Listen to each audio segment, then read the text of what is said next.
Dear students, आपको work कैसे करना है।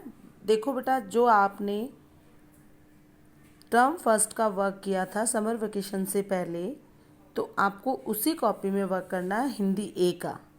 ठीक है। और जहाँ आपका वो समर वेकेशन से पहले वाला वर्क यानी कि पार्ट 3 तक कंप्लीट हुआ था, वो आप जस्ट उसके बाद आप 1 पेज लेंगे और उसको ऐसे फोल्ड करेंगे। ठीक है, जैसे हम थर्ड में करते थे।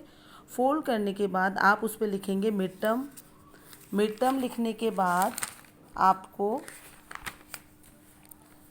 पेज पे ऐसे वर्क स्टार्ट करना है। ठीक है, आपने डेट डाली, आप यहाँ भी डेट डाल सकते हैं 21/7/2020, यही डेट है।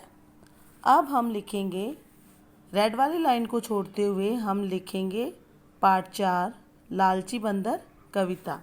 अब बेटा आपको इस पेज पर कविता लिखनी है। ठीक है, आपने यहाँ कविता लिखी, 2 पेज में आपकी कविता आ जाएगी। कविता को आपको कविता की तरह ही लिखना है, जैसे बुक में लिखी हुई है ना, बिल्कुल उसी तरीके से। ठीक है, और आप चित्र भी बना सकते हैं बंदर का, जैसा बुक में दिया हुआ है। अब देखिए आपको कैसे बनाना है। जैसे ये हमारी बुक है, अब इसमें आप देखिए कविता कैसे लिखी हुई है। आपको बिल्कुल इसी तरीके से लिखना है। ठीक है, ये ऐसे।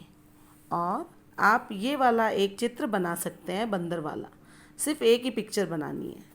ठीक है, इस पेज पे आपकी कविता आ जाएगी और यहाँ जो साइड में जगह बचती है वहाँ आप चित्र ड्रॉ कर लेना। यहाँ हमने कविता लिख दी। ठीक है, उसके बाद वो तो हो गया हमारा अभ्यास 1। क्या हो गया वो हमारा? वो हो गया हमारा अभ्यास 1। अब हमारा अभ्यास 2 स्टार्ट होता है, जो है कठिन शब्द। अब बेटा कठिन शब्द देखो कैसे करने हैं। रेड वाली लाइन को आपने छोड़ा, आपने लिखा पहला शब्द। हमारा फर्स्ट कठिन शब्द है बताऊं, दूसरा है भूखा, तीसरा है घड़ा, चौथा है कुरमुरे, पांचवा चनों, छठा है फौरन, सातवां है मुट्ठियों, 8 नंबर पे है मुंह, नंबर 9 पे है कोशिश, नंबर 10 पे आप लिखोगे मालिक और 11 नंबर पे आप लिखोगे राम सुमेर। बेटा ये हमारे देखो कठिन शब्द है। पहला वर्ड एक बार फिर रिपीट कर देती हूँ, बताऊँ, भूखा, घड़ा, कुरमुरे, चनों, मौसम, मुट्ठियों, मुंह, कोशिश, मालिक, राम सुमेर। आपको इस तरीके से ये सारे कठिन शब्द लिखने हैं।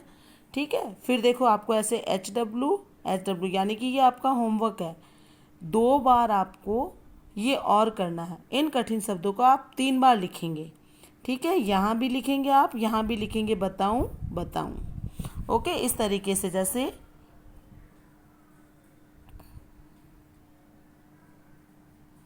बताऊं,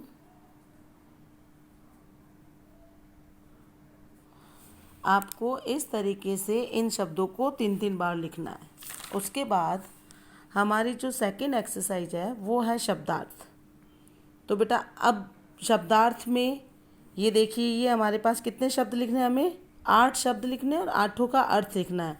जैसे पहला शब्द है हमारा सूना, जहाँ कोई ना हो या जहाँ कोई न रहता हो। ठीक है, फौरन, फौरन का अर्थ होता है तुरंत। मुट्ठियाँ, बंधी हुई हथेली। ये बेटा ये क्या है? हथेली है, इसको ऐसे बंद किया, क्या बन गई? मुट्ठी। ठीक है, फिर क्या है? लालची, जिसे लालच हो। ठीक है, कई बार हम लालच कर जाते हैं ना, एक टॉफ़ी मिलती है, फिर आपको लालच आता है कि एक के बदले में अगर मुझे 2-3 मिल जाए तो कितना अच्छा हो, तो उसे लालच कहते हैं। ठीक है, कोशिश, प्रयास। प्रयास क्या होना चाहिए आपका? क्लास में फर्स्ट आने का, हर वक्त पढ़ने की कोशिश करनी चाहिए आपको। मालिक, स्वामी।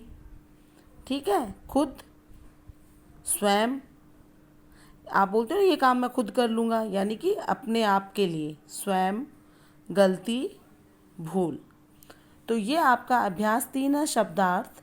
ये आपके शब्द हैं और ये इनके अर्थ हैं। आपको बिल्कुल इसी तरीके से करना है जैसे ये किया गया है। ठीक है बेटा।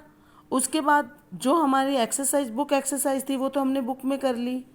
अब आपका जो अभ्यास 4 है वो है नीचे दिए गए प्रश्नों के उत्तर दीजिए। ठीक है, हमें एक शब्द में उत्तर देना है। तो पहला क्वेश्चन है आपका, बंदर इधर उधर क्यों घूम रहा था? तो आप क्या उत्तर लिखोगे? खाने के लिए।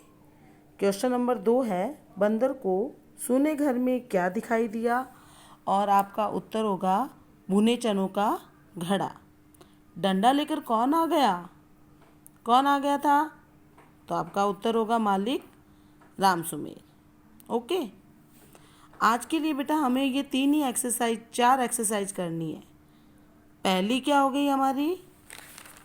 देखिए, पहली होगी हमारी लालची बंदर कविता, और इस कविता को हमें लिखना है बुक से देख के। ठीक है, इन पेजेज में आ जाएगी। सेकंड नंबर पे आपके हो गए कठिन शब्द। आपको ये 11 शब्द लिखने हैं और उन शब्दों को 3 बार लिखना है। थर्ड एक्सरसाइज होगी हमारी शब्दार्थ। आपको ये शब्द लिखने और इनके अर्थ लिखने हैं। ठीक है। और एक्सरसाइज नंबर 4 आपकी हो गई, दिए गए प्रश्नों के यानी कि एक शब्द में उत्तर दीजिए और उसके ये 3 क्वेश्चन है वो आपको करने हैं।